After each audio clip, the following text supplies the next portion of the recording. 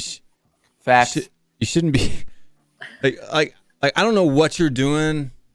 That if you come home all day and your balls, smell like rotten eggs, I don't know what your problem is. You might want to go see a doctor. Sometimes it's the boxers issue. Like it depends what kind of boxers you want. Gotta let them breathe. Yeah. Also, for everybody in the chat that's bannering me, yes, I am aware that the Avalanche have lost and they're eliminated. It is what it is. Yeah, I'll address that tomorrow. Will, maybe next time we can do a boxers review, those breathable boxers. So okay, I'm gonna tell you. So when I was a kid, I wore boxers, like old school boxers, like shorts, boxer shorts. And then I went to boxer briefs. But when I started working out, especially this time around, dude, I wear briefs nowadays, man. I don't wear whitey tighties. I wear like Diesel, Calvin Klein, like low cut. I wear briefs too, actually. I'll be honest. Yeah. I don't wear like Fruit of the Loom whitey tighties, right? I wear like, nice. You don't wear the one with flowers and all that, right? I got camouflage ones sometimes, so you can't see anything down there. It's a joke. They are. I do have some camouflage ones, unfortunately, but because Diesel makes some camouflage ones. I mean, Diesel does make the. But Will, would you do a show? Diesel and Calvin Klein. That's the type of underwear I wear. But Will, would you do like a show reacting to other like channels and you mudding wrongins? My goodness. Yeah, we can do that on Will Stewart 365. Oh, TJ, you're such a. Oh, man. Now you're wearing a Vegas. I mean, Will. Such a bandwagon. Will. Nice. Will, bro. Today you should have seen what I done. Today I can mud wrongins on this channel, so we're good with that. I do it all the time. Today I was mudding Mia and some other fan. That lady, I hate her so much. I tell you, I want to mud her so badly. Like, I hate that lady so much. You have no idea She's how much a girl. She's on. She goes on Dave's channel a lot. Gogama. Yeah. Irish Hotspur. I've mudded Mia. Listen, I sent her to the woods. TJ, do you like my picture? Next time you want. So Mia has her own channel too now, doesn't she? Spurs between the lines, yes. Go subscribe to her and listen to the nonsense. By the way, I'm free promoting her channel. Like she told me, she said that we need to praise Levy for certain things, Yeah, she's a Levy. I wouldn't want to say that, but she's a woman. She's a Levy apologist. You know what I mean? Yes, Levy apologist. That's Kuva's a good dude. I like Kuva. So yeah, I like Kuva's a G. He's a minerals general. Good guy. Kuva's a good guy. Listen, I was mudding her. Me and Kuva don't agree a lot on things, right? And I wish, and sometimes we have like stark opposite opinions. I wish some of the other YouTubers that were in the community were more like him with that, right? Like rather than argue that their opinions are facts, Kuva's like, look, man, that's just what I think, and then I can never argue with what somebody else thinks, right? I can't tell you how to think. They just want to have one up on you, Will, don't they? Yeah, but they're gonna lose every time. So the problem with Mia is that she doesn't say her opinion. She tries to prove it like it's facts. That's the problem. But does she do a good job of proving it? And if she doesn't do a good job and you counter rebut that, does she get angry? That's the question. Yeah, today I was landing the minerals on Perchy. Yeah, boy, it was mad. You should have seen it. I was actually in her chats. I was just in her chats actually. She said that eye test is better than stats, and I said because she said eyes don't lie. Then I said eyes do lie. That's why sometimes you wear glasses. And she was like, oh, I wear glasses, and that's why you said that you're obnoxious. And then she blocked me in her chat. No, it's really true. And plus, your eyes do lie, right? Yes, the eyes do lie. Yeah, she talks bangers and Nash waffle, man. Hold on. You know what I mean? That's why witness testimony in court is not valid, right? Yeah. Because you could be mistaken, or you could have looked to the side, or your focus could have been altered, right? Your perception is not reality. Reality is reality. Statistics are factually correct. Exactly, right? man. Unless the statistic is erroneous, right? Means typoed, wrong, right? Something like that, which can be verified, right? Because you can have multiple people with multiple eyes that go back and double check the things, right? To see that yes, it happened or it doesn't. Now, stats don't have context, right? Stats simply have are data points, right? And it takes somebody with an analytical brain. You have to use critical thinking, right? Not just your biases, right? Meaning that when the data goes against your preconceived notions, you should be the one to change, not the data. Right? Exactly. But that's how that stuff is done. But people are dumb. Yeah. Well, you can't fix that sometimes. But anyway, it's been a long show tonight, almost 4 hours now. Holy Jesus. Cow. By the way, Minerals, I'm pretty curious. How did Percy manage to get you on the stream? I want to know that too, honestly. Yeah, man. I want to know when we're gonna end this. Well, that's up to you, my brother. That's up to you. Hold on. Minerals, how did it happen? Listen, Perchi, I knew him for a while. Like, I used to I debated him on Twitter. Like, I DM'd him on Twitter, and then he said that I can hop on for the Saturday games. Sorry, for the Sunday games. My God. Yeah, and then he was asking me about brown envelopes and how He was asking you to give him brown envelopes? Wow, that's weird. No, he was asking me what brown envelopes mean, and he was also asking me, well, like how you should be in it out or something. I see. And I was mudding him all the time. He was using other references because he couldn't beat me. Because all I do is win. That's what he always does, anyways. No, because he doesn't have Savo. His master. And probably that's why he invited Mia, the biggest Levy apologist on his stream, to actually counter. He says that he doesn't want echo chambers. Because Mia usually doesn't go on his streams. That's why he probably invited Mia out of all the people to defend Levy on his stream. Wow, that's brilliant. I gotta end the show because Will's getting tired. I'm ready to go. But yeah, Gogaman, you should go buy that cologne for your partner. I think you'll enjoy it.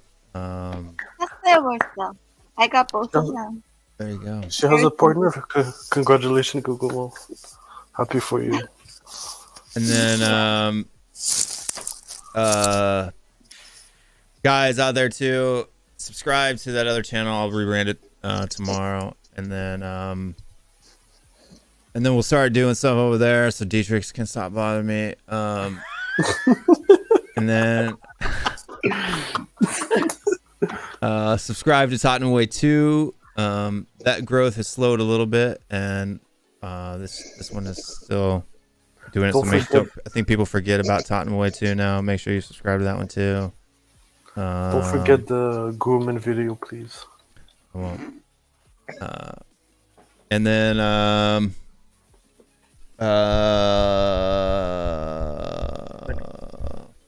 what did we forget? Yeah. I don't know. I'm too tired now, dude. My brain's not working anymore. I'm starting to get the headache, dude. Because like these on my ears plus the lights, like I don't know if people know. Like I don't know if I've ever showed, but like let's show the lights. So that's shining right in my face. There's that one there. Right, there's my third camera. And then there's this one here, right, with my monitor that has like that's where my music is and stuff. What I do for the chat. My water bottles that I need to throw in the garbage. But my ceiling fan that's on. Ceiling fan is fast. Yeah. But It gets hot in here, dude, with those lights on. It's shining right in my eyes. So, Okay, Bryce, let's take the conversation to step ups first later tonight. Yeah. So Wait, show us the guns one last time before they. Plus the waps. Jeez. gotta The get the minerals. bottom wing for the Martin tricep Kingdom, in there. invite your wife to have a look at that, and then let us know the. I mean, Will, do you think She obviously those has. muscles will be enough for Spurs? My goodness, she just wants to impress Lee Gunner. Killing it. Hey, Dietrich, that's a little process, right? No, it's good. It's looking good. It's looking good. Bigger than than it looks when I'm. It's just a weird angle right here. I'm pretty sure. Will, do you have an OnlyFans as well? No, I don't have an OnlyFans. Yeah. I'd make a lot of money if I did OnlyFans, but no, I don't have OnlyFans. Yeah, if you had like OnlyFans. I mean, Will, would you like to be in Hustlers University? For Andrew Tate. What do you mean? We want to work for Andrew Tate? I mean, it's similar to OnlyFans. No. Why, man? You get the money. I don't. What do you? Because this is. I'm gonna tell you why. Now, granted, I would not mind if women enjoyed themselves at looking at my physique, but I know that the main amount of people that would be watching me is other dudes. Yeah, I would watch. And that's not my forte. Now, if that is your forte, that's fine. You be you, right? But that's not my forte. So I would find it a little odd if there were men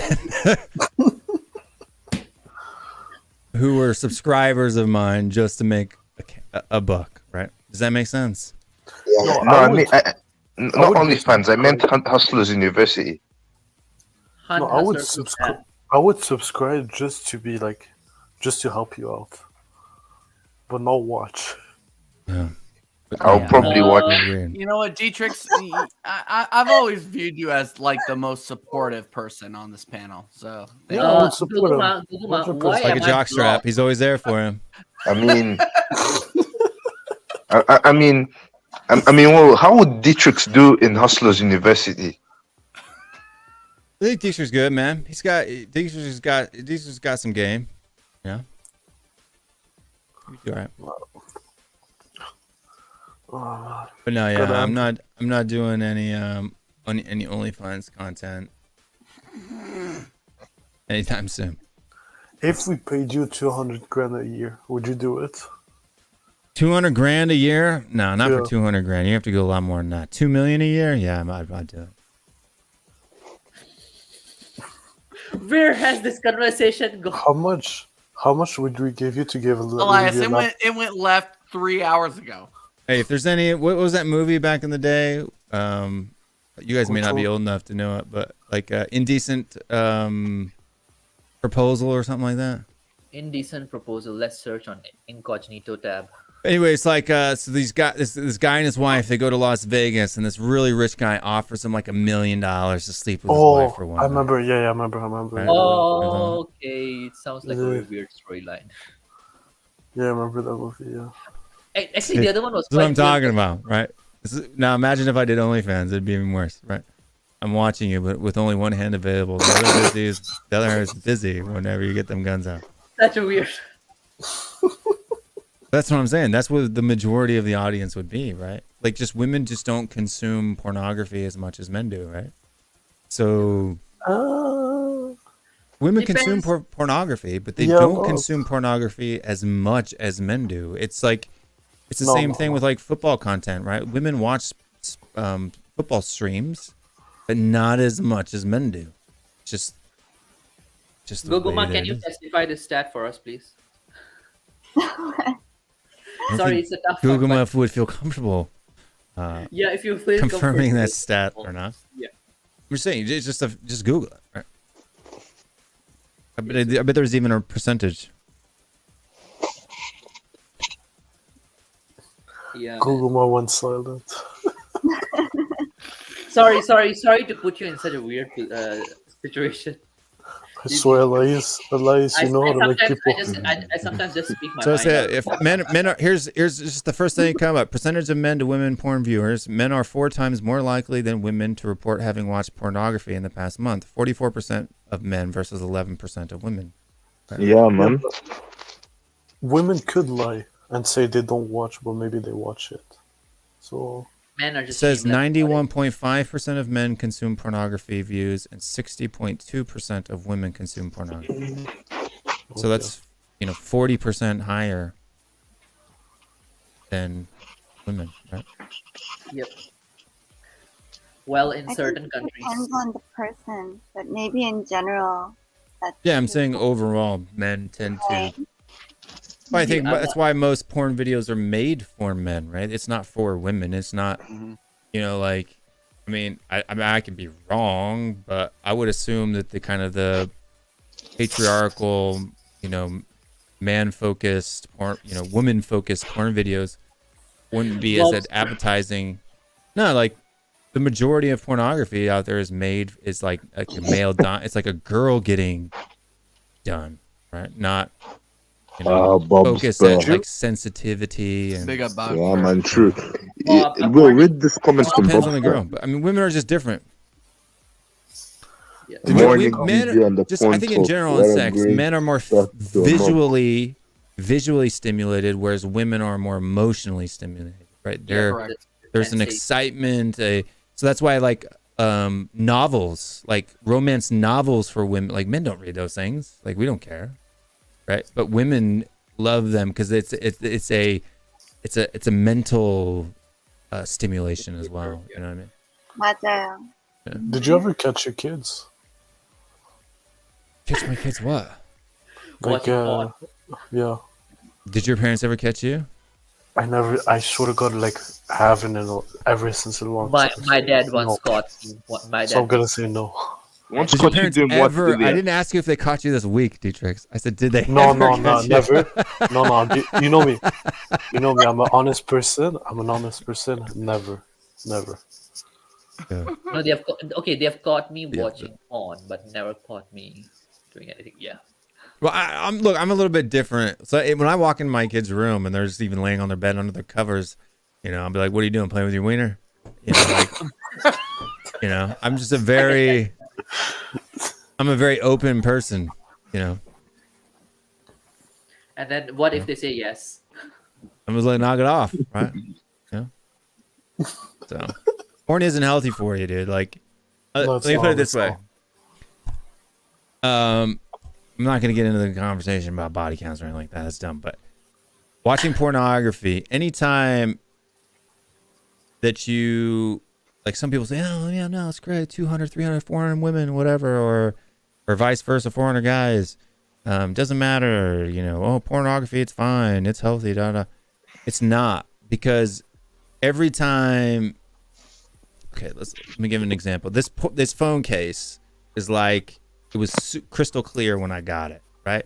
But now it has like this yellow tinge to it because I've had it for a while. Every time you have physical relations with a person, you're kind of like, you're putting that person's scent and DNA and their issues and your issues all on each other, right? And the more that builds up, the more trouble you get. You compare new partners with old partners, and it's just a mess, man, I think. So I just try not to be. I try not to taint my spiritual nature with unnecessary muck. Speaking of that, actually, when I used to watch porn, I used to watch it like a lot. But in the end, like you really feel so empty after that. Yeah, you feel like you're so lonely because whatever you watch, that you consume it, and then you want it, and when you don't get it, you feel like I'm just useless. So it's really mess. But there's rehab and all that as well. I went through. I mean, I think I have healthy sexual desires as a normal person. I'm just saying, I just don't. I try to be. I think I'm worth something, right? Personally, Yeah. so I don't go out there and just. Let's just say I don't let all the ladies have it. These special ladies. Not any girl at the club just gets to come over and say, "Hey," Not anymore. So Oh man. That's right. Okay, Bob well- says, warning, watching porn while eating Cheerios is not healthy. Right? Orange knob syndrome is difficult to get over. I mean, yeah. I agree. Yeah. I mean, like, that's facts, Bob Spur. That's facts. I mean, that's bad for you, 100%. But like, the same I mean, people in this world that basically wank themselves watching their favorite player. You know what I mean? But why is it that even if this is supposed to be a modern society, why is it that women get to be the only ones that can say no, right? Why can't I say no? Yeah. You know what I mean? So. By the way, Will, since we went to the I'm porn, high value, man. we have had more watchers in the chat. I realized the numbers have It's gone up 3. That just went down 1. No, it went up to 7. It went up to 7. I think it was just now 45 or 46. It's now 53. Yeah. But yeah, that's it for tonight. It's 12:30 in the AM here on the East Coast. Going on a 4-hour stream now, 4 hours and 51 seconds. Jeez. A lot of topics today. You could cut the stream in half and have 2 completely different ones that aren't related to each other at all. one on football and then one on men's health and pornography. So yeah. Big up. That's awesome. I don't think that there's a problem necessarily watching pornography with your partner or pornography of your partner. Oh, that's weird. Oh, that is fucking weird. No, I mean, like, if you guys film a video for each other, that's a thing, No, that's right? weird. Like, why is that weird? Like, I would rather, this is just me, I would rather film one with my partner and then me watch that when we can't be together than me go watch some random, lady on the internet, right? Agreed. No, I agree, but like, just don't film it. Like, it's not worth it. Yeah, man. What if it gets leaked or somewhere? If it gets leaked, I mean, well, I mean, Will. I mean, I'm not trying to have a dig, yeah, but you basically do what you do that with Son. You always defend Son and wank off him. What? I don't make pornography with Son. We're talking about completely different things, my man. By that, but I mean that, but like you always defend him. Minerals, you're tired of. Yeah, I defend him. You're tired of. You're tired. But what I'm saying now is I'm saying that for me, because like if there's a reason, like because sometimes women just don't feel up to it all the time, right? Or sometimes, well, not all women, some women are having higher sex drives than men. I'm not saying this is it, but I'm just saying in general, right? By the percentages, that tends to be the case. So I would rather personally do that about the woman that I care about than just some random, a different random lady on whatever porn site you go to. Well, YouPorn, I don't even know. I don't go to a bunch of them nowadays. But. X videos or whatever they are. But that's just the way it is, man. At Whatever Podcast, if you don't watch that, I like to watch that. Anybody watch that? At Whatever Podcast? No, I don't know. People think it's just like a sexist and misogynistic. That's what the leftists say, but I don't. I think it's actually fair and balanced. I don't think they disrespect the women. I think they just they're wanting the women to respect themselves, right? What's it called? And I think I should respect myself as a man. I don't think I should be sticking my Yeah, finger live in right every now, by in the every way. light socket because eventually I'm gonna get shocked, right? So What's it called? whatever on YouTube, just at whatever. At Is it? Oh, at whatever. Okay. like At like and www like at gmail.com, that Okay. at whatever. Watch that podcast. It's fun. Big up. I'm off to watch some porn. Big up to you, Bob. Sir. Oh. All right, Bob, go watch your porn. Make sure to alternate hands, otherwise you'll get a tilt one way. And then Wait, is that true? Because no. Oh my God! I mean, it can be. It can be if you damage yourself and you start to get scar tissue. That scar tissue can cause your thing to go the wrong way, right? But you would have to abuse yourself. I mean, some people do that. That's not my thing. But physically harm themselves. But but no. You don't need to alternate hands because it's not. It's just it has to do your genetics is how it does. Because it's not like a bone or anything like that. It's just muscle. It's muscle tissue, right? So, but just like any other muscle, like if you get hit in the face, like my son has a dimple now on one of his chinks because when he was a baby, he fell face first into a foot of a piano at daycare, and it damaged the muscle, and so now it's a dimple.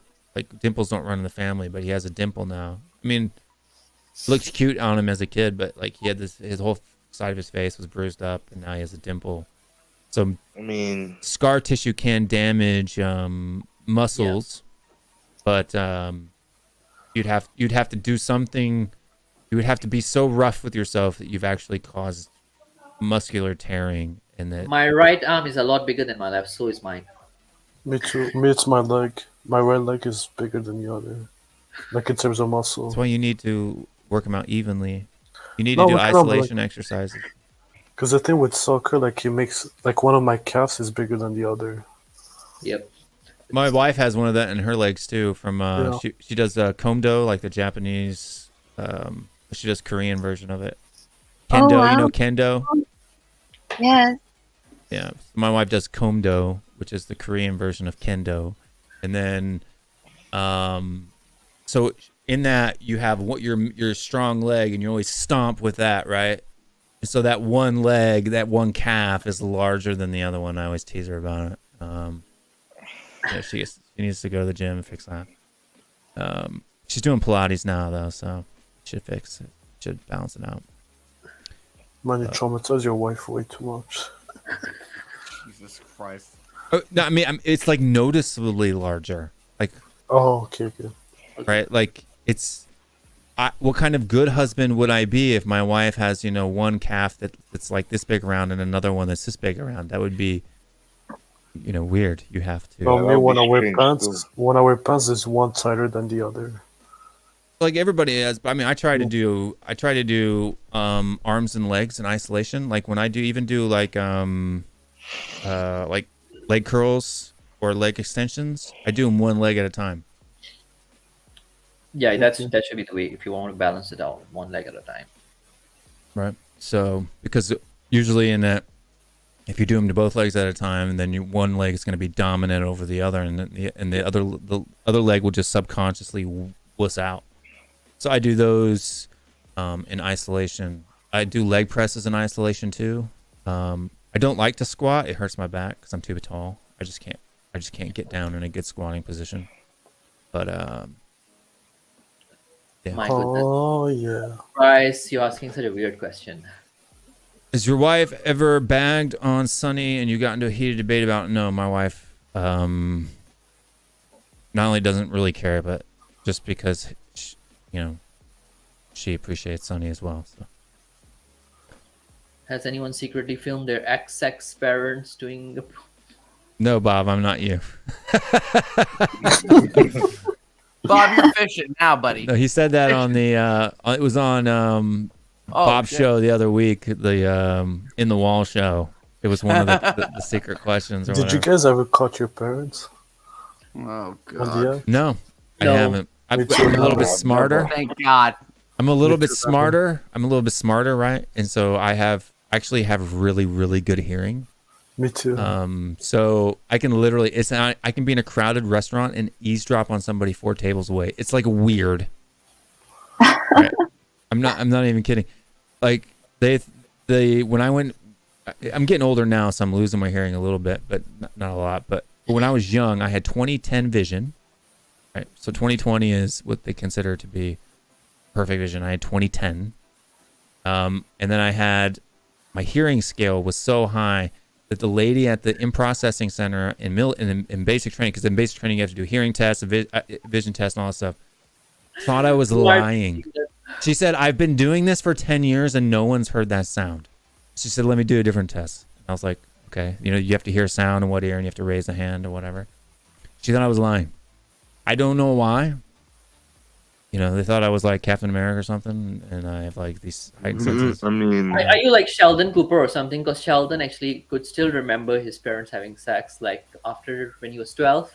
In young Sheldon, there was one episode he could still remember that. I do have a little bit of hyperthymesia, which means I can remember things from when I was like 4, and I can remember days of the week Like if you ask me a day, month, and year, I could probably get close to, without doing the math in my head, but get close to the day of the week, plus or minus a day, right?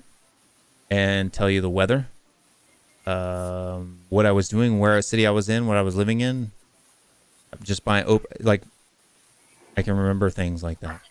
It's just weird. Okay, tell us what was the weather like on the day when we trashed when we won? Give me a date. Okay, so give you a date. I cannot give you a date, but I can tell you it was the IX game. What was the weather like that day? IX game. So at the time it was rainy. It might have been raining in the UK, but it wasn't raining here. It was sunny, like extremely hot. It was on that day. It was 3 o'clock in the afternoon, sunny. I was living in Lynchburg, Virginia, watching the game on my couch in the living room, with my son and my 2 sons, Paul and Ewing. The weather, the temperature is probably around IX game. I want to say probably 72 degrees, sunny. And then the day of the week was, that's easy because obviously it was like a Wednesday or Thursday. So Wednesday or Tuesday. So that's not really fair. Okay, let's just check. It was a Wednesday. It was a Wednesday. But now I'm gonna check the weather. In Canada, it was 30 degrees. Yes, it was 91 degrees. Correct. Yeah, you're pretty much there. 91? Wasn't 91 degrees? Yeah, it was 91 degrees. You did say 91, right? No, I said 72. Oh, 72. Okay, no, it was not 72. Okay, 72 was like the average. Oh, sorry, its high temperature is. No, it wasn't 72. Oh my god. Whether was anybody know the date of the year that was on? That was 2012. It was in May. It was in May. Yeah, it was in May, 8th of May. It was 8th of May, exactly. Which was on the Wednesday. Lynchburg, Virginia, 8 May 2019. I remember I finished exams. Weather. And it was. We're playing soccer with my friends. I did not watch the game. Yeah, 72.8. I got it dead on. The high for the day was 72.8. In Lynchburg, Virginia, on that day, the high was 72.8 degrees. Sunny. That's the high. Okay. Nice. Sorry, I'm looking at the other website then, probably. Fact. And the stream Dave. The low was 65. And the stream Dave. And the stream. Why? Let's end the stream, Dave. It's like 4 hours. It's too 4 much, hours. That's is this some kind of Bryce, record for do you? you watch everything with one hand? I'm pretty concerned about that. Elias, look at Martin's comment. Now, Elias reminds me of Sheldon Cooper. Why? No, you look like him. I'm not gonna let you do. I cannot believe Sheldon I've been Cooper is sitting the here for young 4 Sheldon or hours. the older one? The older one. What is young Sheldon anyway? Is it like a spin-off of the It's like the pre what do you call it? When he was a prequel? kid, basically. Yeah, he was a kid, so it's Yeah, like so when it's not, so the uninteresting part. it's actually more interesting than the Big Bang Theory, in my opinion. Why? Big Bang Theory is a comedy. It's not about like smart guy thing. It's just it's supposed to be a comedy, right? Like, No, the Young Sheldon is also a comedy, but it's like that smart comedy sort of thing. it sounds more like a Disney show to me, though. Like anything with yeah, kids in it for me is not. Not really. Actually, Big Bang Theory is more Disney, I would say. The Young Sheldon is kind of like there's a bit of a lesson behind every episode, but they teach you like in a very comedic way. So it's good. Actually. Yeah, I don't like lessons. I just like comedy. Like I don't want you to teach me anything. I'm smart enough as it is. So That's being the dick. Because there's always just being something out me, there man. to learn. There's always something out there to learn. Yeah, I'll learn things because I'm interested. I don't need people to teach me things. I can learn things from people. I don't want to be taught to, especially Yeah, by in a way when especially you by Hollywood executives moral standards and and policies, dude. Like I'm not down with that. Those people that think that they can quote you, they're a long way from Hollywood. That's what I mean. Yeah, there's nothing I need to learn from Hollywood. Yeah, but can't you like go with an open mind and just be like expectant that maybe this is something interesting? It's just being open minded about it, right? Yeah.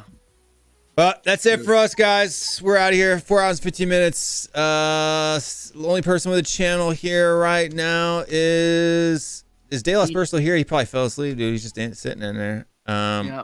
He hasn't been around for like an hour. I didn't realize he was still on the show.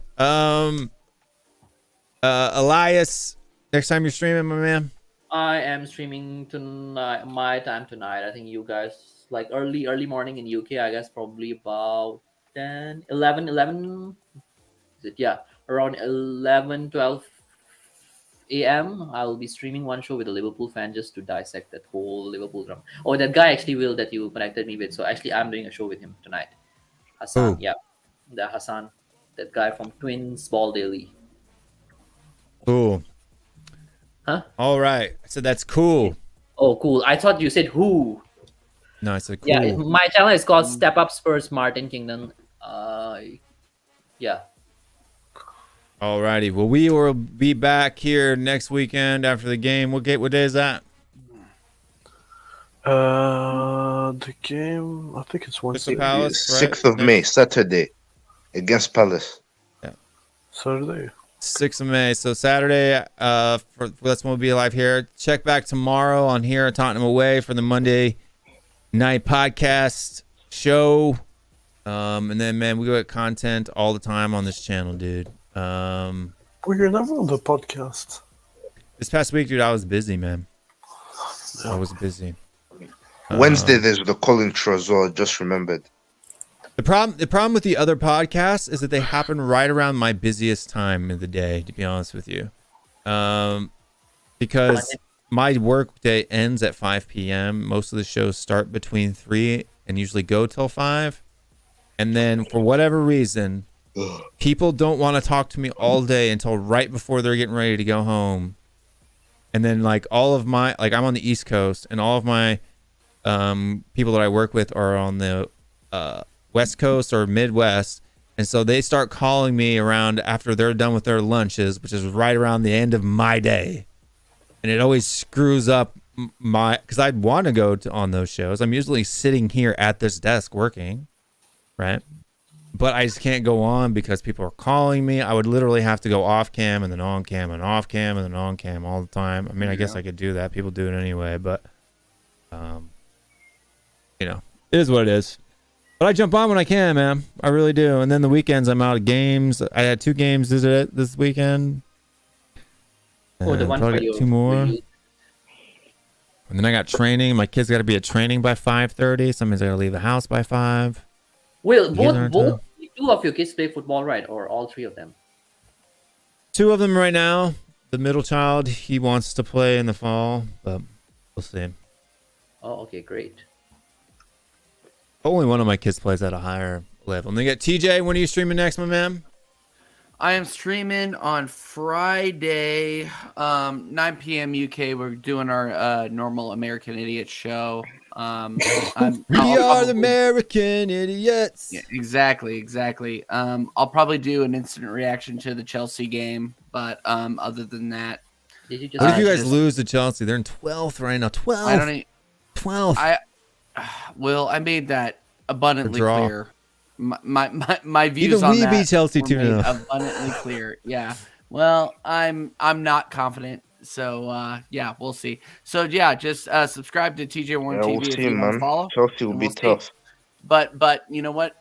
No matter what, I will be doing a show at 9 p.m. UK on Friday. So check it out. I asked you last time on the comments, and you ignored me when you guys were losing against City. Team America is a great movie if you like stupid comedies, like South Park type stuff. Dietrich, I normally ignore you when you ask me fucking stupid questions. Sorry about my language. TJ, since you were talking about Chelsea, there you go. Wow.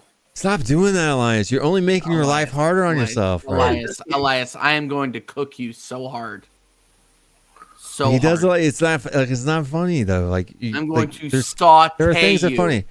Me putting on these glasses and pretending to be the boy Hotspur, that's funny, right? That is very funny.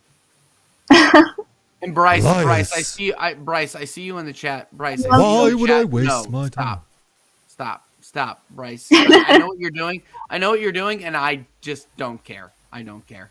We have Rob Holding the rest of the season, and I am very aware of it. He was wearing an Arsenal kit the other day and just got reamed for it. Wow. Like you could wear, like if you jumped on here in a Man City kit, probably nobody's saying nothing, right? Or Aston Villa. But you're going like Chelsea and Arsenal, the two most, Elias, why would you do that to yourself out here? If the U.S. and England's colors didn't involve red, I wouldn't even have a red in my background right now. Right? Like, I mean, if I did I'll be watching your stream. Don't worry. If I did a whole stream like this, people would give me crap, dude. Like, if I were to turn this way, you know what I mean? Everybody would give me crap. What's wrong with that, actually? I mean, it's red. I just wouldn't care. That's the thing. Whatever people say. That's what's wrong. It's red. There's nothing wrong with it. You see, actually, it all started from this red color at my chair. It was on Kuwa and Bob's show. They're like, "Oh, you got red and all that." Then one day I just went and wore the Arsenal shirt. I'm burning Bob's eyes out right now. Yeah. Probably. Bob's to red. And... we said for like 30 minutes we're going to end this show, so. Yeah. Fucking hell, man. What is scenic dream view? I don't even know what that is. The lights changed? No. What is dream view? I'll be watching your stream. Don't worry. Yeah, I can't wait, Dietrich. Can't freaking wait. No, I won't be bantering. I'll just be watching because I hate both teams, so I'll be watching. Well, thank you so much. I think you'll celebrate if Chelsea win. This is party mode. No. I'll actually support Arsenal for the first time. I swear to God, I'll be honest. Shut up. I hate Chelsea. I don't know a word you say. No, I swear to God, I hate Chelsea more than Arsenal, so I'll be supporting Arsenal. Thanks, Will, for having me on. No problem. Everybody go subscribe to TJ. And everybody go subscribe to Elias. Everybody go subscribe to Bob Spur and all the other fun people that were on the channel. We will be back tomorrow, not here on this channel, with the Monday Night Podcast. Make sure you check that out. I'm sure there'll be some more fun talk. Won't be talking about men's fragrances, men's health, and pornography, though, on that show, unfortunately. Thank you, Roman. Thank you, everyone. Thank you guys for coming on. Thank you all the guests that came on today. Thank you for all the guests that watched today. Thanks for all the people that hit the like button and the subscribe button. If you didn't hit the like button, fuck you. And we will be back and we will see you next time. Stay strong. Stay Spurs.